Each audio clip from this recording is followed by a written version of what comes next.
Mengerikan, bumi pernah gelap gulita, semua kehidupan punah. Sebuah postingan di berbagai platform menyebutkan bumi akan gelap mulai tanggal 8 April tahun 2024. Bahkan beredar kabar, pada hari itu bumi akan menjadi gelap tanpa matahari selama 3 hari. Peneliti ahli utama Pusat Riset Antariksa Badan Riset dan Inovasi Nasional, BRIN, Thomas Jamaluddin ikut angkat bicara soal hal tersebut. Dilansir Kompas.com, Thomas menjelaskan tak akan terjadi apapun dengan bumi minggu depan.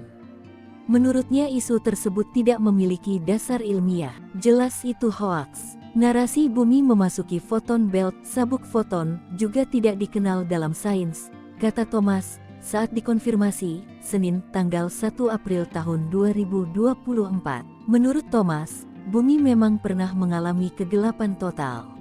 Penyebabnya adalah tumbukan asteroid sebesar 10 km dan membuat gelap selama bertahun-tahun. Tapi, Thomas mengatakan itu terjadi 66 juta tahun lalu.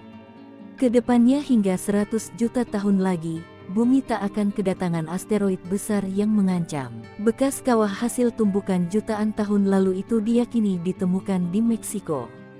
Tepatnya di semenanjung Yucatan yang meninggalkan kawah berdiameter 200 km. Tumbuhan sebagian besar mati. Sebagian besar hewan juga mati dan punah, termasuk dinosaurus, pungkasnya.